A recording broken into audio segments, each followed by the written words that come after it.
ये जो दहन एवं ज्वाला चैप्टर है, इसमें हम लोग सबसे पहले क्या पढ़े? दहन। दहन क्या है?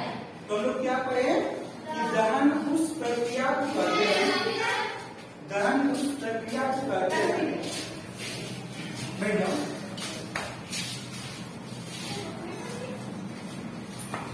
पढ़े थे कि दहन किसको कहते हैं? दहन उस प्रक्रिया को कहते हैं जिसमें कोई पदार्थ ऑक्सीजन से अभिक्रिया करते हैं। क्या उत्पन्न करते हैं? ऊष्मा उत्पन्न करते हैं। और उसी प्रक्रिया को क्या कहा जाता है? दहन। उसी प्रक्रिया को क्या कहा जाता है? दहन। अब देखो, ये जो दहन है, ये दहन सभी पदार्थों का दहन एक जैसा होता है क्या? बिल्कुल नहीं होता है। कुछ कुछ पदार्थ होते हैं कि जलते ही नहीं है, और कुछ कुछ पदार्थ होता है कि जलते हैं। यानी इसी के आधार पर जो पदार्थ होते हैं ना, दो प्रकार के होते हैं। दहन के आधार पर पदार्थ कितने प्रकार के होते हैं? दो। क्या क्या बोलो तो? एक होता है दहनशील पदार्थ, है ना, और दूसरा क्या होता है? अदहनशील पदार्थ। तो दहनशील पदार्थ किसको कहते हैं? ऐसे पदार्थ जो ऑक्सीजन से अभिक्रिया करके आसानी से ऊष्मा उत्पन्न करते हैं, उसको क्या कहते हैं? दहनशील पदार्थ। फॉर एग्जाम्पल के रूप में क्या क्या होगा बोलो? दहनशील पदार्थ का एग्जाम्पल दो। जैसे हो गया केरोसिन तेल, पेट्रोल, डीजल, ये सब आसानी से ऊष्मा उत्पन्न करते हैं। ये सब क्या दहनशील पदार्थ है ना। लेकिन कुछ पदार्थ ऐसे होते हैं जो आसानी से उत्पन्न नहीं करते हैं, और उसको क्या कहते हैं? ये क्लियर हो गया। फिर हम लोग क्या करें कि किसी भी पदार्थ को जलाने के लिए उस पदार्थ में न्यूनतम ताप देना पड़ता है कि नहीं?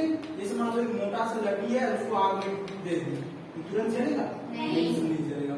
उसको जलने के लिए कुछ टाइम लेता है। क्यों? क्योंकि जब तक उसको एक न्यूनतम ताप नहीं मिल जाता तब तक वो जलना प्रारंभ नहीं करता है। यानी कि वह न्यूनतम ताप जिस पर कोई पदार्थ जलना प्रारंभ करती है उसको क्या कहते हैं? ज्वलन, है ना।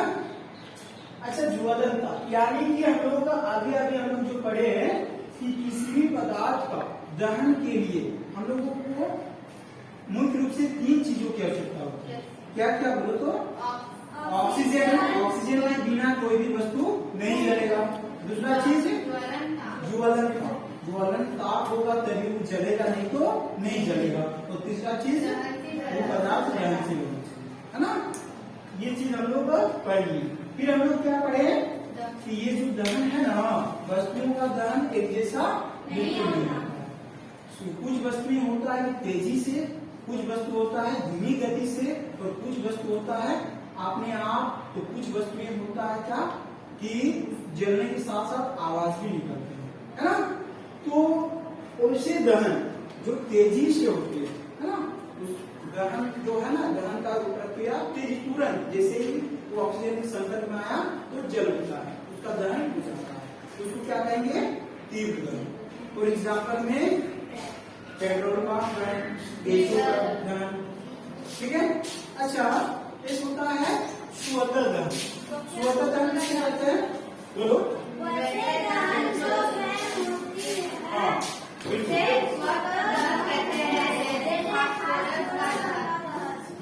देखो, कुछ पदार्थ ऐसे होता है उसको जलाने के लिए हम लोग को खुद से कुछ देने की जरूरत नहीं पड़ता, बल्कि जैसे ही हवा के संपर्क में आता है खुद जल उठता है। तो उस प्रकार के दहन हम लोग क्या कहेंगे? स्वतः दहन। तो स्वतः दहन का एग्जाम्पल क्या है? जलना, है ना। तीसरा क्या होता है? विस्फोट दहन। कुछ वस्तुएं ऐसे होते हैं कि दहन के फलस्वरूप क्या होता है? जोरदार आवाज निकलता है, उसको क्या कहते हैं? तो हम लोग दहन का प्रकार पढ़ लिए। फिर हम लोग क्या पढ़े कि जब भी किसी वस्तु का दहन होता है तो उसमें उस आग की फलस्वरूप उसमें आग की कुछ लपेट उसके चारों ओर फैल जाती है, और उसको हम लोग किस नाम से जानते हैं? ज्वाला। ठीक है। तो ये सब हम लोग इस चैप्टर में पढ़ लिए।